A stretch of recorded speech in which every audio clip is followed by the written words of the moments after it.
मित्रांनो, या लेक्चरमध्ये आपण बघणार आहोत व्यवसायाची मूलभूत उद्दिष्ट, व्यवसायाचे आर्थिक उद्दिष्ट, व्यवसायाच्या आर्थिक आणि सामाजिक उद्दिष्टांची मिळवणी, त्याचप्रमाणे व्यवसायाचे आर्थिक उद्दिष्ट आणि सामाजिक उद्दिष्ट यांच्यामधला फरक. तर मित्रांनो, आपण सुरुवात करूयात ती व्यवसायाच्या मूलभूत उद्दिष्टांपासून. मित्रांनो, व्यवसाय संस्थेची 3 मूलभूत उद्दिष्ट असतात, ज्यामध्ये अस्तित्व, वाढ आणि विकास तसंच सामाजिक मान्यता आणि स्थान यांचा समावेश होतो. अस्तित्व हे व्यवसाय संस्थेचं सगळ्यात महत्त्वाचं उद्दिष्ट आहे.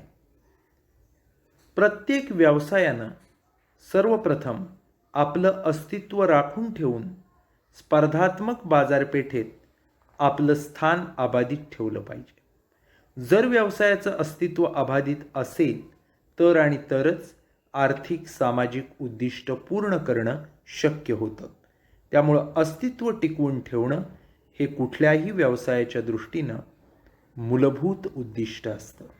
दुसरं मूलभूत उद्दिष्ट असतं ते म्हणजे वाढ आणि विकास. प्रत्येक व्यवसायानं आपली वाढ करणं, विस्तार करणं हे अपेक्षित असतं. जेव्हा व्यवसायाचं अस्तित्व बाजारपेठेमध्ये निश्चित होतं तेव्हा व्यवसाय वृद्धीचा किंवा विकासाचा विचार करू शकतो. नवीन बाजारपेठेमध्ये नवीन क्षेत्र, एकत्रीकरण, शाखा विस्तार अशा वेगवेगळ्या माध्यमातून व्यवसायाची वाढ किंवा विकास हा केला जातो.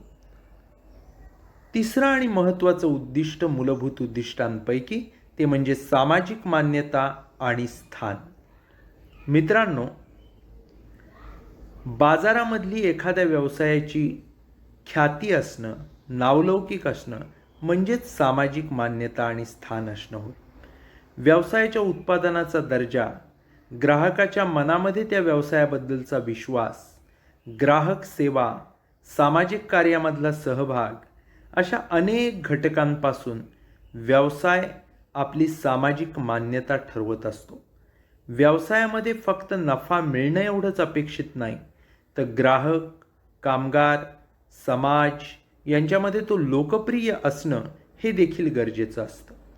मित्रांनो, अशा पद्धतीनं व्यवसायाचं अस्तित्व, वाढ, विकास, सामाजिक मान्यता, स्थान या गोष्टी हीच व्यवसायाची मूलभूत उद्दिष्ट आहे आणि ती साध्य करणं हे कोणत्याही व्यवसायाच्या दृष्टीनं अत्यंत आवश्यक असतं किंवा प्राथमिक पातळीवरची गोष्ट असते.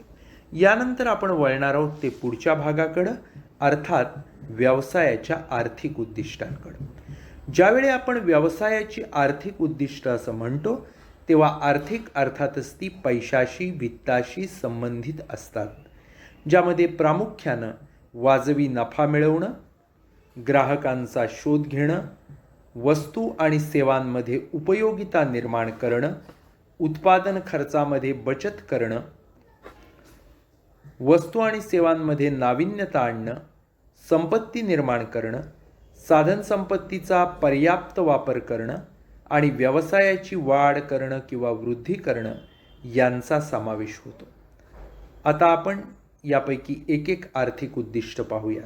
पहिलंच आर्थिक उद्दिष्ट असतं ते म्हणजे वाजवी नफा मिळवणं. उद्योग किंवा व्यवसायाचं प्रथम उद्दिष्ट हे नफा मिळवणं असतं. व्यवसाय ग्राहकांच्या वेगवेगळ्या गरजांची पूर्तता ही वस्तू आणि सेवांच्या अखंडित पुरवठ्यानं करत असतो. त्यामुळं ग्राहक त्या वस्तू किंवा सेवांचं मूल्य योग्य नफ्यासहित द्यायला तयार असतो. व्यवसाय मोठ्या प्रमाणावर भांडवल गुंतवतो, साधन सामग्रीची जमवाजमव करतो. त्यात आर्थिक जोखीम ही देखील व्यवसायाला घ्यावी लागते. या आर्थिक जोखमीची परतफेड ही नफ्यामधून होते. व्यवसायाच्या कार्यक्षमतेचं किंवा उद्योजकतेचं, उत्पादकतेचं प्रतीक म्हणजे नफा असतो. व्यवसायानं जर नफ्याचं उद्दिष्ट साध्य केलं तर बाकी उद्दिष्टांची पूर्तता होणं शक्य असतं. त्यामुळं वाजवी नफा मिळवणं हे कोणत्याही व्यवसायाचं सर्वात महत्त्वाचं आर्थिक उद्दिष्ट असतं. दुसरं उद्दिष्ट असतं ते म्हणजे ग्राहकांचा शोध घेणं. महात्मा गांधींनी असं सांगितलंय की ग्राहक हा आपल्या व्यवसायाला भेट देणारी एक महत्त्वाची व्यक्ती आहे. ग्राहकांच्या पाठिंबावरच व्यवसायाचं अस्तित्व, विकास अवलंबून असतो. आजच्या जर स्पर्धात्मक बाजारपेठेत आपण बघितलं तर ग्राहकाला आज अनन्यसाधारण महत्त्व आहे. कन्झ्युमर इज गॉड हे आज परावलीचं झालेलं आहे. त्यामुळं ग्राहक निर्माण करणं, ग्राहक मेंटेन ठेवणं, त्यांची संख्या वाढवणं हे आर्थिक उद्दिष्ट व्यवसायाच्या दृष्टीनं फारच महत्त्वाची असतात. यानंतरचं असतं ते म्हणजे वस्तू आणि सेवांमध्ये उपयोगिता निर्माण करणं. मित्रांनो, ग्राहकांच्या गरजांची पूर्तता ही वस्तू आणि सेवा यांच्यामधील उपयोगितेमधून होते. काल उपयोगिता असेल, स्थल उपयोगिता असेल, निर्माण करण्याचं काम हे व्यवसायाकडून वस्तू आणि सेवांमध्ये केलं जातं. समजा संत्र्याचं उत्पादन नागपूरला होतंय आणि ती आपल्याला राजापूरमध्ये विकायचे, तर नागपूरवरून ती संत्री इथं आणून राजापुरात विकणं म्हणजेच त्याच्यात स्थल उपयोगिता निर्माण करणं. छत्र्या रेनकोट याचं उत्पादन वर्षभर होतंय, पण वापर फक्त पावसाळ्यामध्ये होणार आहे. किंवा आपल्याकडं भाताचं पीक साधारण ऑक्टोबर-नोव्हेंबरमध्ये येतं, पण आपण वर्षभर भात खात असतो, तांदूळ खात असतो, त्यामुळं त्याच्यामध्ये काल उपयोगिता असते. म्हणजे सांगायची गोष्ट काय, काही गोष्टींमध्ये स्थल किंवा काल उपयोगिता निर्माण करणं किंवा स्वरूप उपयोगिता निर्माण करणं असेल, कच्च्या मालाचं पक्क्या मालात रूपांतर करून तयार केलेल्या वस्तू, या सगळ्या उपयोगिता निर्माण करण्याचं काम हे व्यवसाय संस्था करत असते. आणि जशी उपयोगिता निर्माण होईल तशी त्या वस्तूला जास्त किंमत मिळत असते. त्यामुळं व्यवसायाकडून वस्तू आणि सेवांमध्ये उपयोगिता निर्माण झाल्या पाहिजेत. ग्राहकांना नियमितपणे वस्तू आणि सेवांचा वाजवी किमतीमध्ये पुरवठा झाला पाहिजे, हे व्यवसायाच्या या उद्दिष्टामध्ये अपेक्षित आहे. त्यानंतर असतं ते म्हणजे उत्पादन खर्चात बचत करणं. विविध साधन सामग्रीच्या खर्चात बचत करणं, त्यांच्या होणाऱ्या अपव्ययावर नियंत्रण ठेवणं आणि उत्पादन खर्च कमी करणं हे व्यवसायाचं उद्दिष्ट आहे. उत्पादन खर्चावर वस्तूची किंमत आणि उत्पादकाचा नफा या दोन्ही गोष्टी आधारलेल्या आहेत. स्पर्धायुक्त बाजारपेठ जर आपण घेतली तर स्पर्धा क्षमता वाढवायची असेल तर उत्पादन खर्च कमी करणं हे गरजेचं आहे. त्यानंतर असतं ते म्हणजे वस्तू आणि सेवांमध्ये नाविन्य आणणं. मित्रांनो, वस्तू आणि सेवांमधलं नाविन्य हे आजच्या जागतिकीकरणामुळे चाललेल्या व्यवसायाचं एक उद्दिष्ट आहे. नाविन्य म्हणजे काय, तर नवीन उत्पादन प्रक्रिया, नवीन उपयोगिता, नवीन तंत्राचा वापर, याच्यामुळं ग्राहकांना उत्कृष्ट दर्जाच्या वस्तू आणि सेवा उपलब्ध करणं शक्य होतं. नाविन्यता ही एक सतत चालणारी प्रक्रिया आहे. याकरता व्यवसाय स्वतंत्र संशोधन आणि विकास विभाग चालवत असतात. नाविन्यामधूनच व्यवसायाचं अस्तित्व असेल, वाढ असेल, विकास असेल, समाज मान्यता असेल, उत्कृष्ट सेवा असेल किंवा सेवा देणं असेल, या सगळ्या गोष्टी घडवणं शक्य असतं. त्यामुळं काहीतरी नवीन डेव्हलप केलं, ते बाजारात आणलं, ग्राहकांना ते आवडलं, तर त्यातून आपल्या व्यवसायाचा नावलौकिकही वाढतो आणि आपला व्यवसाय देखील मोठ्या प्रमाणावर वाढू शकतो. त्यानंतरचं असतं ते म्हणजे संपत्तीची निर्मिती करणं. उद्योग व्यवसायाच्या सक्षमतेनं त्याच्याकडं असलेली जी भौतिक संपत्ती आहे त्याच्यामधून आपल्याला दिसतं की तो किती सक्षम आहे, तो किती चांगला आहे, तो किती चांगल्या स्थितीत आहे. त्यामुळं सक्षम आणि कार्यक्षम व्यवसाय हे सुदृढ समाजाचं, अर्थव्यवस्थेचं प्रतीक असतात. आर्थिकदृष्ट्या सक्षम व्यवसाय जर असेल तर तो समाजामधल्या वेगवेगळ्या घटकांच्या उत्पादनासाठी कार्यरत राहतो. म्हणून भौतिक सदृश्य मालमत्ता निर्माण करणं हे कुठल्याही व्यवसायाचं महत्त्वाचं उद्दिष्ट आहे. त्यानंतर असतं ते म्हणजे साधन संपत्तीचा पर्याप्त वापर करणं. व्यवसायानं उपलब्ध साधन सामग्री, ज्यामध्ये कच्चा माल येईल, मनुष्यबळ येईल, पाणी येईल, वीज येईल, या गोष्टींचा पर्याप्तरित्या काटकसरीनं वापर केला पाहिजे. साधनसामग्रीचा अपव्यय किंवा नाश होईल असं काही करता कामा नये, ती वाया जाता कामा नये. त्यासाठी वेगवेगळ्या आधुनिक पद्धती असतील, तंत्र असतील, याचा अंगीकार केला पाहिजे. त्यामुळं साधनसंपत्तीचा पर्याप्त उपयोग करणं हे व्यवसायाचं एक महत्त्वाचं उद्दिष्ट आहे. त्याच्यानंतरचं असतं ते म्हणजे व्यवसायाची वाढ आणि वृद्धी करणं. व्यवसायाची वाढ किंवा वृद्धी ही एक नैसर्गिक प्रक्रिया आहे. प्रत्येक व्यवसायाचं ते उद्दिष्ट असतं की आपली वाढ वृद्धी झाली पाहिजे. नवनवीन तंत्रज्ञान जर व्यवसायानं वापरलं, नवीन यंत्रसामग्री वापरली, उत्पादनाची विपणनाची नवनवीन तंत्र वापरली, तर तो व्यवसाय आपली वाढ आणि वृद्धी करू शकतो. मित्रांनो, आपल्याला माहीतच आहे की व्यवसाय ही एक सामाजिक आणि आर्थिक संस्था आहे. त्यामुळं व्यवसाय फक्त आर्थिक उद्दिष्टांवरच लक्ष केंद्रित करून कार्यरत राहू शकत नाही. व्यवसायाला समाजातल्या वेगवेगळ्या घटकांचा पाठिंबा मिळवणं हे आपलं अस्तित्व टिकवण्यासाठी गरजेचं असतं. त्यासाठीच समाजातल्या वेगवेगळ्या घटकांच्या अपेक्षाची व्यवसायाकडून पूर्तता व्हायला पाहिजे आणि या अपेक्षा पूर्ण करणं याच्याशी संबंधित अशीच व्यवसायाची सामाजिक उद्दिष्ट असली पाहिजेत. कोणकोणती असतात ठळक सामाजिक उद्दिष्ट व्यवसायाची पाहूयात. वस्तू आणि सेवांचा नियमित पुरवठा, ग्राहकांना समाधान, कामगारांना योग्य मजुरी, कामाची चांगली परिस्थिती, गुंतवणुकीवर वाजवी परतावा, रोजगार निर्मिती, नैसर्गिक साधनसंपत्तीचा समाजासाठी वापर, प्रदूषणाला आळा आणि जैविक समतोल, समाजाला आर्थिक मदत, नफेखोरी आणि अनिष्ट व्यापारी प्रथांना आळा आणि व्यवसायाची प्रतिमा निर्मिती. मित्रांनो, यापैकी एक एक पॉईंट आता आपण सविस्तर बघूयात. पहिलं असतं ते म्हणजे वस्तू व सेवांचा नियमित पुरवठा. मित्रांनो, कुठल्याही व्यवसायानं ग्राहकांना वेगवेगळ्या गरजा भागवण्यासाठी वस्तू आणि सेवांचा नियमित पुरवठा करत राहणं हे अपेक्षित असतं. वस्तूंचा साठा करणं, अवाजवी किंमत आकारणं अशा गोष्टी केल्या तर त्यांना समाज विघातक कृत्य म्हणून त्यांच्याकडे पाहिलं जातं. सामाजिक बांधिलकी लक्षात घेऊन वस्तू आणि सेवा या नियमित पुरवणं हे व्यवसायाचं एक महत्त्वाचं सामाजिक उद्दिष्ट आहे. त्याच्यानंतर असतं ते म्हणजे ग्राहकांना समाधान. ग्राहकांच्या अपेक्षेप्रमाणे आपण वस्तू आणि सेवा पुरवल्या तर नक्कीच ग्राहकांच्या समाधानात भर पडते. वस्तूंचा दर्जा चांगला असेल, वस्तूंची किंमत रास्त आकारली, ग्राहकांना चांगली वागणूक दिली, सेवा पुरवल्या तर अशा वेळी ग्राहक समाधानी होतात. आपला ग्राहक वर्ग जर जोपासून ठेवायचा असेल, तो सतत वाढवायचा असेल तर अशावेळी व्यवसाय संस्थेचं उद्दिष्ट हे ग्राहक समाधानी ठेवण्याचं असलंच पाहिजे. त्यानंतर असतं ते म्हणजे कामगारांना योग्य मजुरी आणि कामाची चांगली परिस्थिती. मित्रांनो, कामगार किंवा मनुष्यबळ ही व्यवसायाची संपत्ती असते. त्यांना चांगली मजुरी देऊन त्यांचं राहणीमान चांगलं कसं होईल हे पाहणं हे व्यवसायाचं महत्त्वाचं उद्दिष्ट आहे. ज्या ठिकाणी कर्मचारी काम करतो तिथली परिस्थिती उत्साहवर्धक असली पाहिजे, स्वच्छता तिथं असली पाहिजे. या सगळ्याचा परिणाम हा कामगारांच्या उत्पादकतेवर होतो. त्यामुळं जर मनुष्यबळ किंवा कामगार संतुष्ट राहिले तर त्यामुळं व्यवसायाची इतर उद्दिष्ट साध्य करायला अत्यंत सोपं जातं.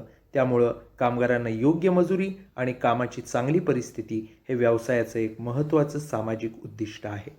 यानंतर असतं ते म्हणजे गुंतवणुकीवर वाजवी परतावा. भागधारक हा एक व्यवसायाचा संबंधित असणारा महत्त्वाचा घटक आहे. आपल्या उत्पन्नामधला काही भाग बचत करून तो व्यवसायामध्ये गुंतवत असतो. ज्यावेळी तो गुंतवणूक करतो त्यावेळी त्याला वाजवी परतावा मिळावा अशी एक अपेक्षा असते. आपण गुंतवलेल्या रकमेचं मूल्य वाढत राहिलं पाहिजे, नियमितपणे आकर्षक परतावा मिळाला पाहिजे अशी कुठल्याही गुंतवणूकदाराची अपेक्षा असते.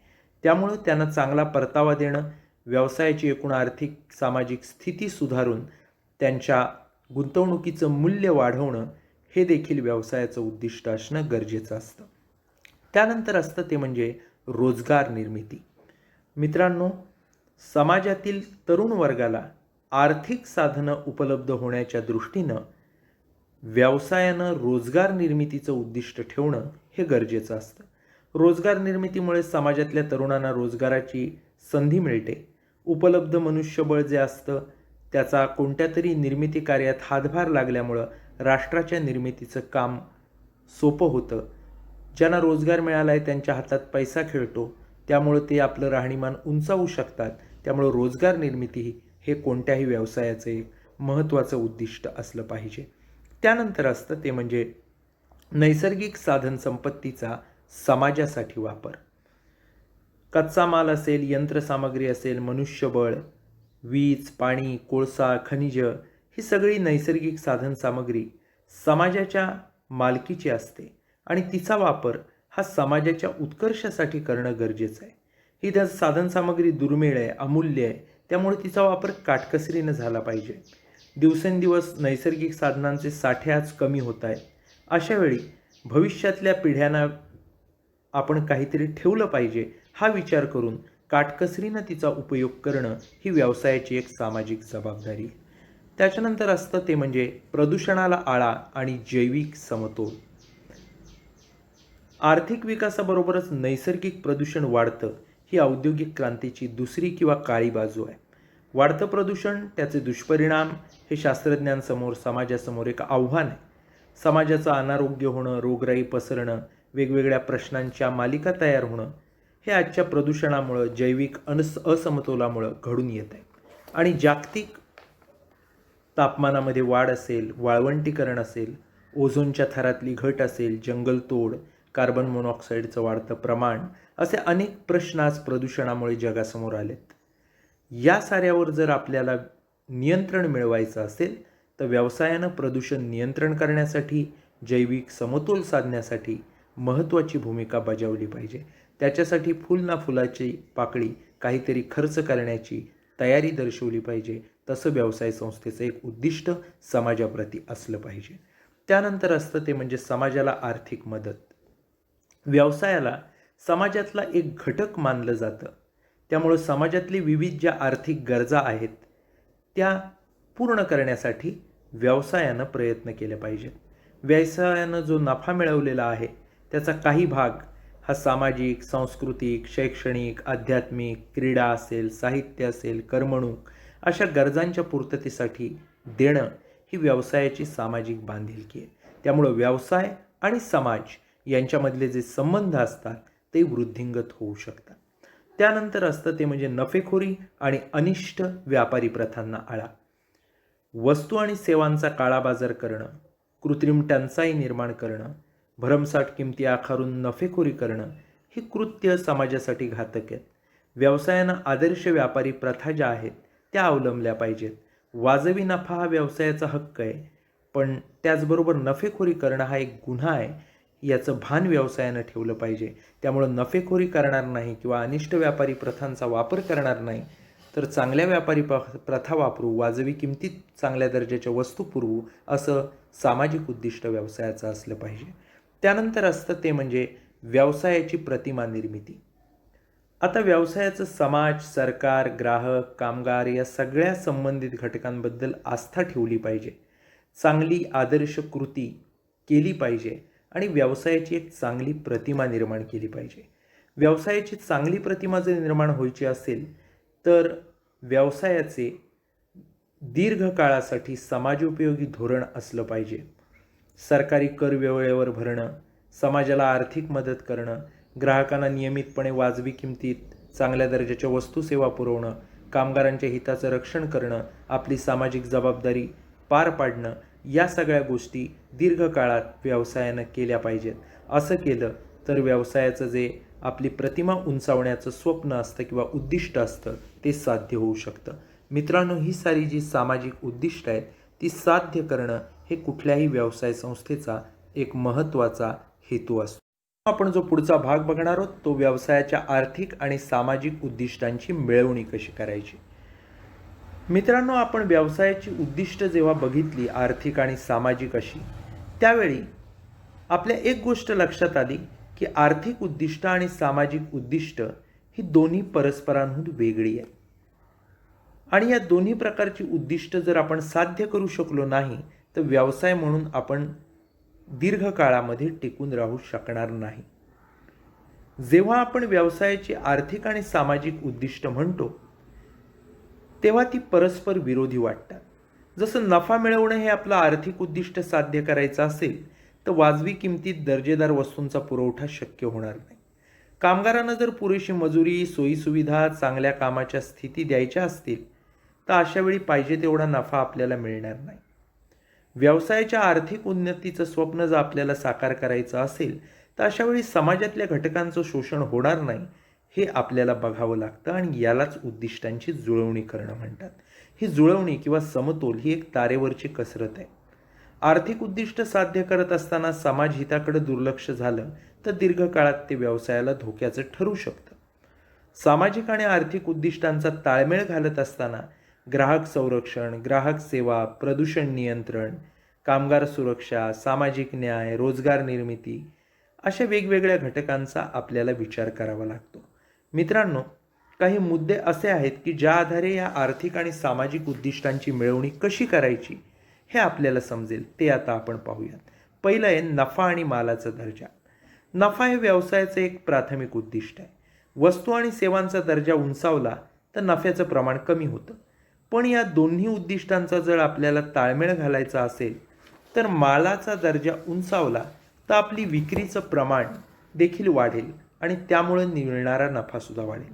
उदाहरणच पाहायचं झालं तर आपण एखादं उत्पादन जे तयार होतं त्याच्या एका युनिटचा खर्च हा समजा आहे 100 रुपये आणि विकताना आपण ते विकतोय 120 रुपये. सुरुवातीच्या काळात आपले 100 युनिट विकले जात आहेत. 100 गुणिले 100 आपली तयार करण्याची किंमत आहे 10,000 रुपये. 100 गुणिले 120 आपली विक्री किंमत होती 12,000 रुपये. 12 वजा 10 2,000 रुपये आपल्याला फायदा मिळतोय. नंतर आपण काय केलं, दर्जा उंचावला.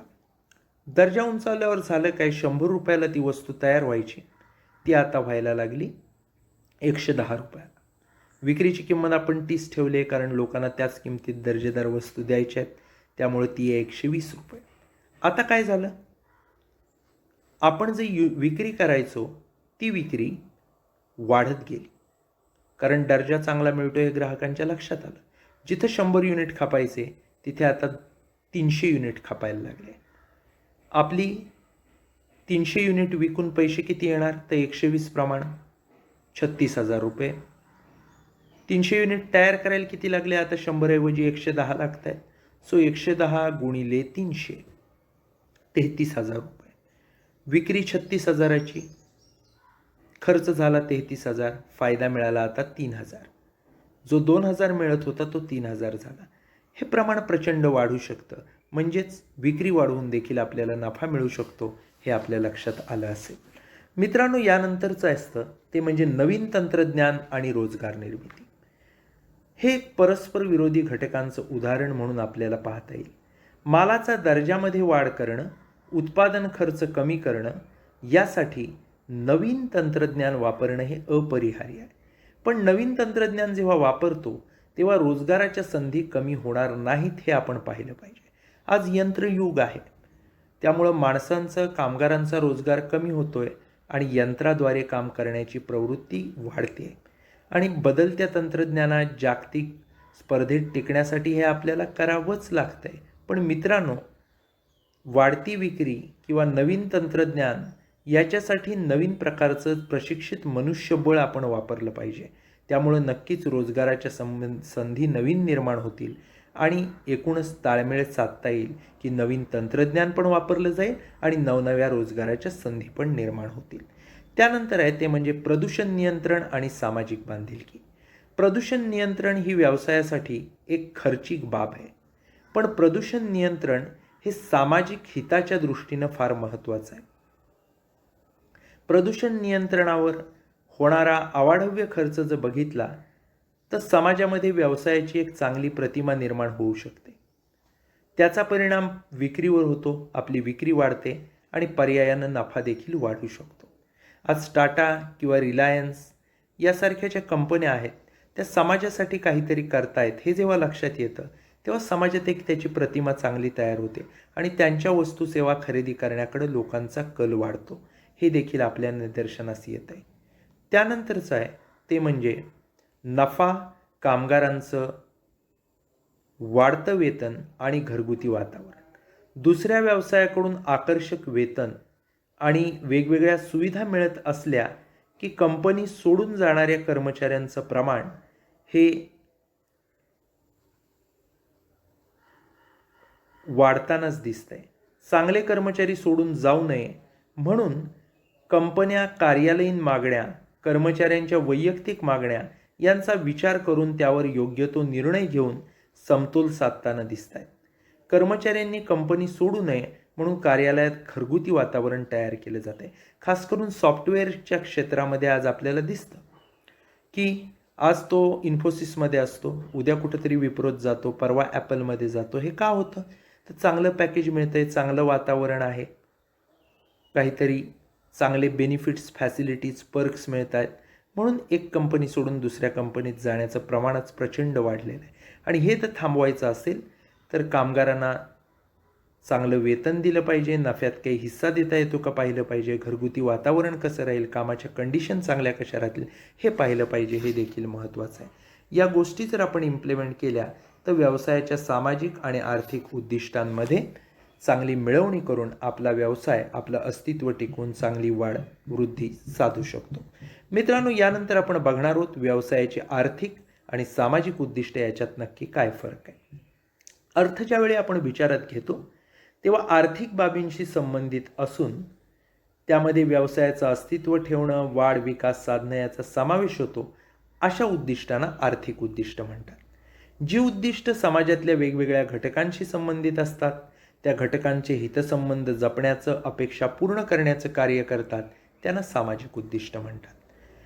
सर्वसमावेशकतेबद्दल जेव्हा आपण बोलतो तेव्हा नफा मिळवणं, नाविन्य आणणं, संपत्ती निर्माण करणं, उत्पादन खर्च कमी करणं या गोष्टी आर्थिक उद्दिष्टांमध्ये येतात.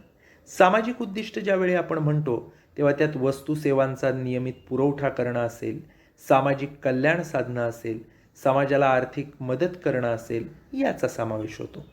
सदृश्यतेबद्दल ज्यावेळी आपण म्हणतो तेव्हा आर्थिक उद्दिष्ट ही सदृश्य असतात. पैशाच्या रूपात त्याची मोजणी करता येते, जी दिसतात. याउलट सामाजिक उद्दिष्टांचं आपण बघितलं ती अदृश्य आहेत. त्यांची पूर्तता झाली नाही झाली याची आपण मोजमाप नाही करू शकत. त्याच्यानंतर प्राधान्यक्रम जर म्हटला तर आर्थिक उद्दिष्ट ही प्राथमिक उद्दिष्ट कुठलाही व्यवसाय मानतो, कारण ती नाही साध्य झाली तर व्यवसाय टिकणारच नाही. सामाजिक उद्दिष्ट ही साधारणतः दुय्यम स्वरूपाची मानली जातात. जरी ती महत्त्वाची असली तरी आर्थिक उद्दिष्टांपेक्षा त्यांना नेहमीच दुय्यम स्थान असतं. व्याप्तीबद्दल आपण जेव्हा बोलतो तेव्हा आर्थिक उद्दिष्ट ही वैयक्तिक व्यवसाय संस्थेशी संबंधित आहेत, त्यामुळे त्याची व्याप्ती तुलनेनं मर्यादित आहे.